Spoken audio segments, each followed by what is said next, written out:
Assalamualaikum warahmatullahi wabarakatuh. Perkenalkan, nama saya Amalia Putri Asmanda, NIM 202169110032. Saya dari kelas Psikologi 1A. Di sini saya akan mempresentasikan makalah Psikologi Lintas Budaya yang berjudul Perkembangan Manusia dan Sosialisasi. Manusia sudah ditakdirkan sebagai makhluk sosial di mana ia membutuhkan orang lain untuk tumbuh dan berkembang menjadi manusia yang utuh. Dalam perkembangannya, pendapat dan sikap manusia dapat berubah karena interaksi saling berpengaruh antar sesamanya maupun dalam proses sosialisasi. Manusia dalam kehidupan tidak dapat lepas dari kehidupan manusia lain. Sebagai makhluk sosial, sejak lahir manusia sudah mempunyai hasrat atau keinginan pokok, yaitu keinginan untuk menjadi satu dengan manusia lain, serta dengan suasana alam yang di sekelilingnya. Dalam kehidupan sehari-hari, individu mengadakan interaksi dan sosialisasi dengan lingkungan di tempat individu tersebut berada.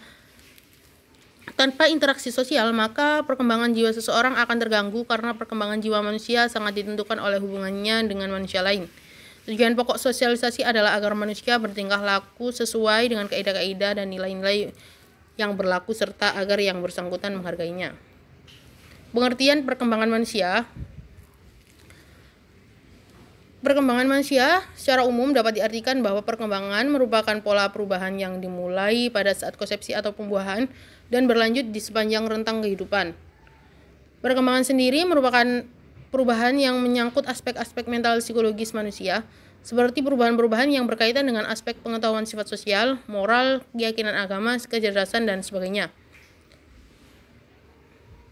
Menurut Carter V. Good dalam Dictionary of Education, psikologi perkembangan adalah cabang dari psikologi yang membahas tentang arah atau tahapan kemajuan dari perilaku dengan mempertimbangkan filogenetik dan ontogenetik, termasuk semua fase pertumbuhan dan penurunan.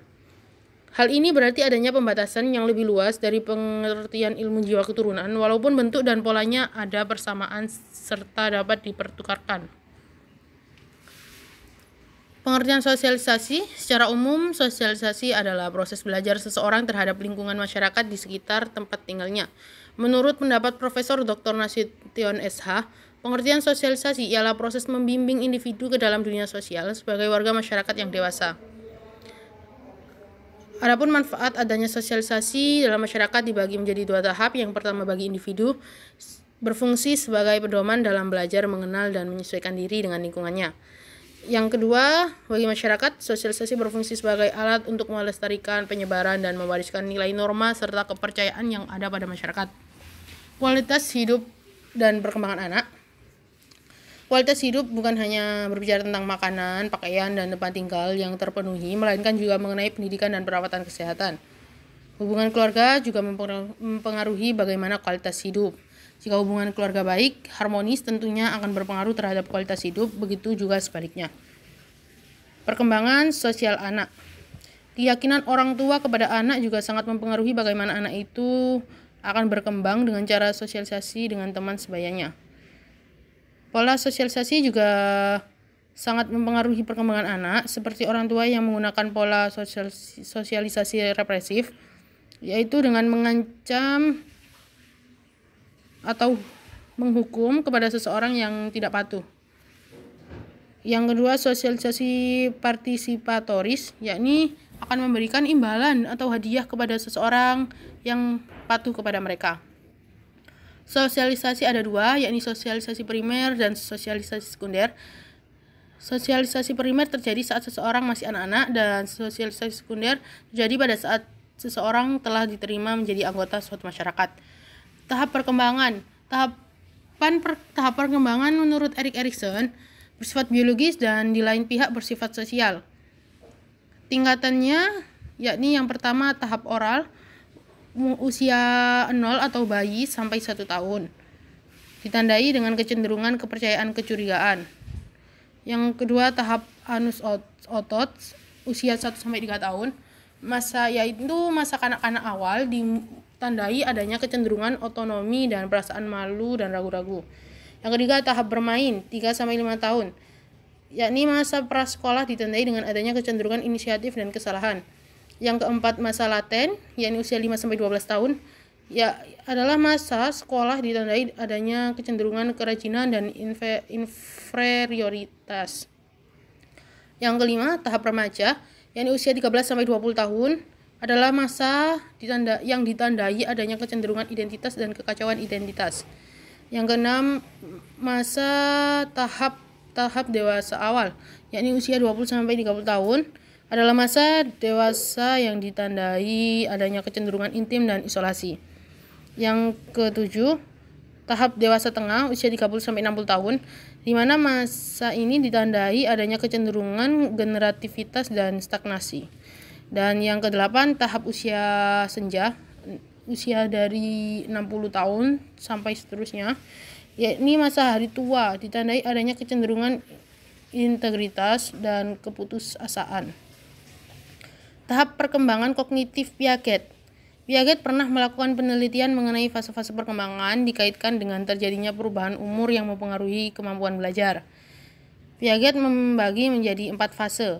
Fase pertama yakni fase sensorik motorik, usia mulai bayi sampai 2 tahun, merupakan aktivitas kognitif didasarkan pada pengalaman langsung panca indera.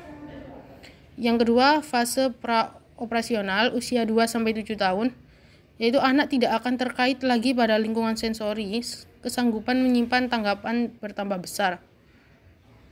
Yang ketiga, fase operasi konkret, usia 7-11 tahun. Pada fase ini cara anak berpikir mulai logis. Bentuk aktivitas dapat ditentukan dengan peraturan yang berlaku. Dan yang keempat, fase operasional formal, usia 11-14 tahun. Dalam fase ini anak telah mampu mengembangkan pola-pola berpikir formal, telah mampu berpikir logis, rasional, dan bahkan abstrak. Telah mampu menangkap arti simbolis, kiasan, dan menyimpulkan suatu berita, dan sebagainya. Tahap perkembangan moral Kohlberg menggunakan teori perkembangan moral berdasar teori Piaget, yaitu dengan pendekatan organismik atau melalui tahap-tahap perkembangan yang memiliki urutan pasti dan berlaku secara universal. Perkembangan moral dibagi menjadi 3 tingkatan. Tingkat pertama yakni tingkat prakonvensional atau moralitas prakonvensional.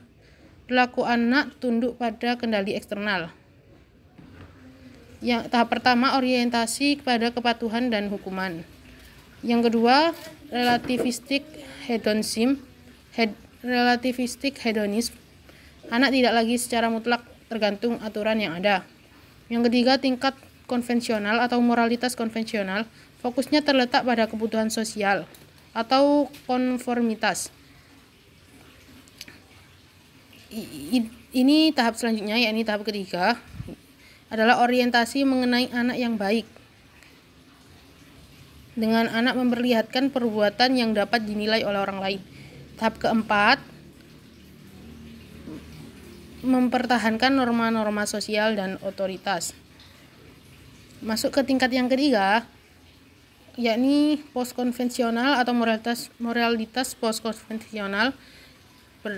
Berlanjut kepada tahap yang kelima, orientasi pada perjanjian antara individu dengan lingkungan sosialnya. Selanjutnya tahap keenam, prinsip universal. Pada tahap ini ada norma etik dan norma pribadi yang bersifat subjektif.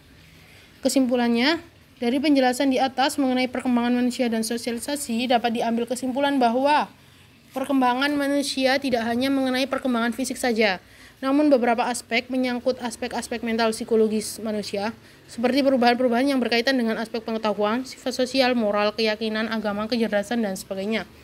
Perkembangan sosialisasi manusia juga terjadi seiring berjalannya usia dengan berbagai tahapan perkembangan, seperti tahapan perkembangan psikologis, moral, dan juga kognitif. Sekian presentasi ini saya lakukan. Terima kasih dan mohon maaf. Wassalamualaikum warahmatullahi wabarakatuh.